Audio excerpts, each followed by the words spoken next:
As a Christian entrepreneur, I often fight the tension between finding joy and fulfillment in the life that God has given me and the desires that I have for the future growth of my business.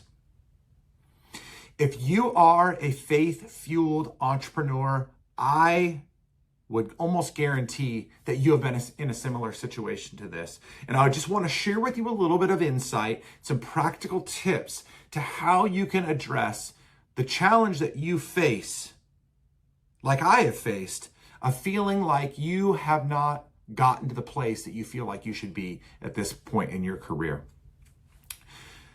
So when I think about the pursuit of success, I always think in terms of where I believe I should be based upon my gifts, my talents, the effort that I'm putting into whatever it is I'm working towards, and the affirmation from those around me that I am doing the right thing. And so when I put all those things together, I start to weigh and measure whether or not I will be able to accomplish the goals that I've set for myself. Actually, that's how I set the goals in the first place. And then that will typically determine whether or not I'm on the right track, I'm on the right path to achieving those goals. So I definitely, I do that. As it's come to the end of this calendar year, I've been doing that a lot. I've been weighing the efforts. I've been weighing the investments. I've been weighing all that I've been doing. And if I'm being super honest, I'm not where I want to be. And I think that that's common amongst so many entrepreneurs.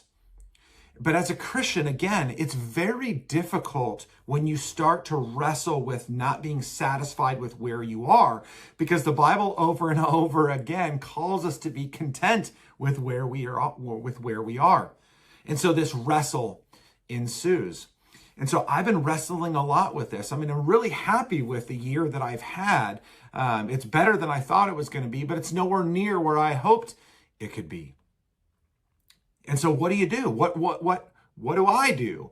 Well, I'll tell you what I did is I went through this process to help myself see the truth of where I'm at, to gain an understanding for what could have been, and then start to lay out plans for what could be. And so as it relates to where I'm at, one of the first things that I do is I try and take stock of where I'm at in life holistically, because most of my frustration, nearly all of my frustration, is around my business. It's not my family. It's not my friendships. It's not my health. By God's grace, those things are all in a great place. And so I try to then separate the thing that's frustrating me. So in this case, it's the business. So I try to separate that for a second, and then I take stock and evaluate everything else. And so I look at my health and I say, at 45 years old, I'm in pretty good shape. I'm fortunate enough to CrossFit 5 days a week.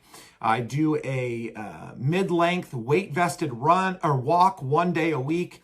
I play golf typically 1 day a week, and I pay attention to what goes into my body. I'm on an alcohol-free journey at this point, so I'm feeling good about that. And so my overall health and well-being is really good. I am cognitively in a really good spot right now. I'm alert. I am just on it. I'm really dialed in. So health-wise, I'm doing really well. When I think about my family, I'll celebrate 23 years of marriage in March to my wife. We have an incredible relationship. She's my best friend. My two daughters, 21 and 14, are amazing. We are all very, very close. My 21-year-old daughter has a boyfriend, has for a few years. He's very close to our family as well. We spend lots of time together. We do dinners together. We go on vacations together. And all in all, we have an incredible relationship and we love one another. I have so many friends. It's not a brag, that's just a reality. So many people that care for me, that love me, that support me, that hold me accountable, that build me up. And so my friendships are amazing. And so when I look at all of those things, I can't help but say my life is pretty dang good. And so that truth telling really helps me to put into perspective where I'm actually at in my life, which is I'm in a really dang good spot. But then I also want to evaluate what's been frustrating me. Well, in this sense, it's been my business. I'm not where I should be.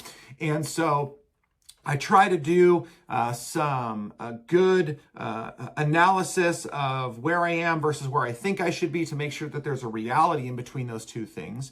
But beyond that, I just start to break down the past year to determine what I committed to, what I executed on, and where I came up short. And there were a lot of things I learned. One of the things was I committed to a consistent video strategy, particularly on LinkedIn, creating long form videos once a week, at least one of those, and then short form videos every single day.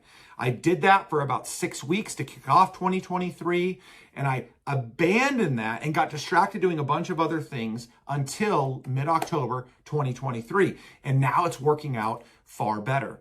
But that gap really cost me. And so I have to realize that if I would have been consistent, I probably would have been in a better place.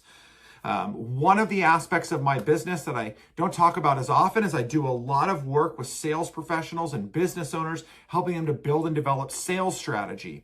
And so we have been doing that a lot, but one way that we have decided to pour into that audience more is by creating dozens of resources on generating leads, on engaging with prospects, on building a sales calendar, on being productive, on conducting a SWOT analysis for yourself as a sales professional, referrals, social media strategy, all of these different things.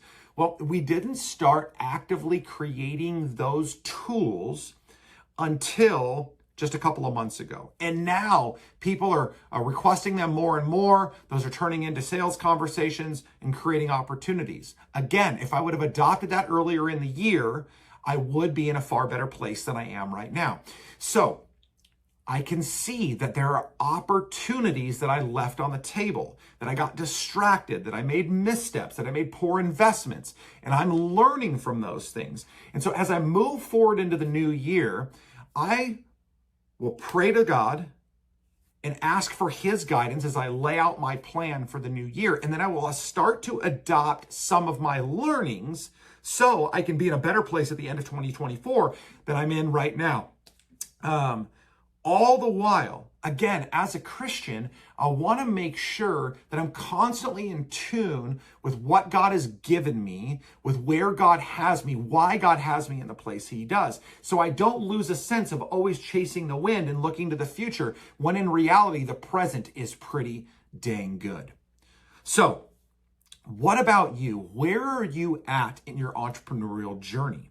As a Christian, how are you constantly seeking the Lord for guidance, for wisdom, but then also for a sense of reality? Are you praying about it on a consistent basis? I know for many of my clients that are Christians, this is one thing that they struggle with. They seek God for most of their life, but then they use their own brain exclusively for their business. And I would encourage you to not do that, because we are leaving on the table the greatest weapon we have, which is the Holy Spirit working in and through us. So hopefully this has been an encouragement to you. Hopefully there's some support for you, or that will provide some support to you as you think about lining up an amazing new year to come. We have plenty of resources available for you. If you want resources on building out sales strategy, generating leads, if that's the challenges that you're having, then just hit me up in the comments or DM me on a social platform, and I'd be more than happy to give you all of those free resources. If you're looking for more personal development, if you're looking to create a mission and vision for the new year, we have resources available for that too. And we would be more than happy to give those to you. We'll pop some of those things down into the description and the comments. But if there's something that you're looking for and you don't see there, please feel free to reach out to us. Thank you so much. I pray that you continue to strive with everything you have to unlock the greatness that God has put inside of each and every one of you.